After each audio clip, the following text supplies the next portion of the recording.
இன்றைக்கு பொது காலத்தின் 34ஆம் வாரம் நவம்பர் மாதம் 24ஆம் தேதி திங்கட்கிழமை. இன்று தேவன் நமக்கு தரும் ஜீவநீர் ஊற்றான இறை வார்த்தைகள் புனித லூக்கா எழுதிய நற்செய்தி இயல் 21 இறை வார்த்தைகள் 1-4 முடிய. அக்காலத்தில் இயேசு நிமிர்ந்து பார்த்தபோது செல்வர்கள் தங்கள் காணிக்கைகளை காணிக்கை பெட்டிக்குள் போடுவதைக் கண்டார். வறுமையில் வாடிய ஒரு கைம்பெண்ணும் 2 காசுகளை அதில் போடுவதைக் கண்டார். அவர், இந்த ஏழை கைம்பெண் எல்லோரையும் விட மிகுதியான காணிக்கை போட்டிருக்கிறார் என உண்மையாகவே உங்களுக்கு சொல்கிறேன். ஏனெனில் அவர்கள் அனைவரும் தங்களுக்கு இருந்த மிகுதியான செல்வத்திலிருந்து காணிக்கை போட்டனர். இவரோ தமக்கு பற்றாக்குறை இருந்தும் தம் பிழைப்புக்காக வைத்திருந்த எல்லாவற்றையுமே போட்டுவிட்டார் என்றார். ஆண்டவரின் அருள்வாக்கு. கிறிஸ்துவே மக்கு புகழ். காணிக்கை தந்தோம் கர்த்தாவே, ஏற்றுக்கொள் எம்மையே இப்போது. கண் கொண்டு பாரும் கடவுளின் மகனே, காணிக்கை யார் தந்தார் நீர்தானே. காணிக்கை தந்தோம் கர்த்தாவே, ஏற்றுக்கொள் எம்மையே இப்போது. நாங்கள் தந்த காணிக்கை எல்லாம் இரட்சகர் கொடுத்தது. மேகம் சிந்தும் நீர்த்துளி எல்லாம் பூமி கொடுத்தது. காலங்கள் மாறும், கோலங்கள் மாறும்.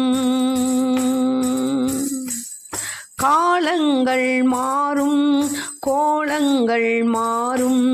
ஆகாயம் மாறும் கடவுளின் மகனே, ஆனாலும் உன் அன்பு மாறாது. காணிக்கை தந்தோ கர்த்தாவே, ஏற்றுக்கொள் எம்மையே இப்போது. கண் கொண்டு பாரும் கடவுளின் மகனே, காணிக்கை யார் தந்தார் நீர்தானே.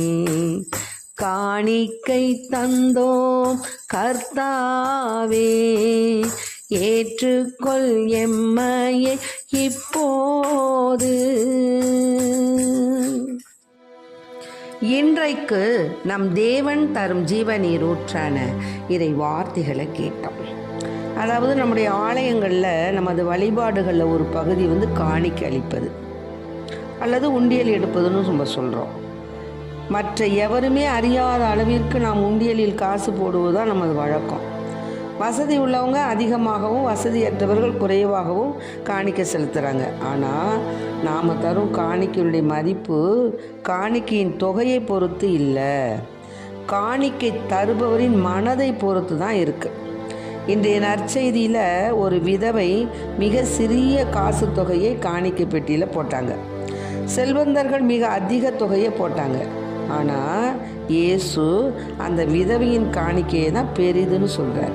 ஏன்னா அவள் தன் தாராள குணத்துடன் தனக்கிருந்த அனைத்தையும் காணிக்கையாக தந்து விடுகிறார். ஆகவே நாம் தரும் காணிக்கையை நிர்ணயிப்பது நாம் தரும் பொருள் அல்ல, நாம் கொண்டுள்ள குணம்தான்.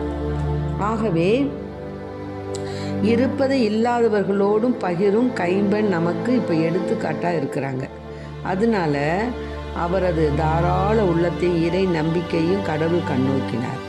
நிச்சயமாக தம்மை நம்பினோரை இறைவன் என்றுமே கைவிடுவதில்லை என்ற அந்த வார்த்தையானது, என்ற அந்த பண்பானது, என்ற இறைவனுடைய அந்த ஆசீர்வாதமானது ஒளிரும் விளக்காக விளங்குகிறது.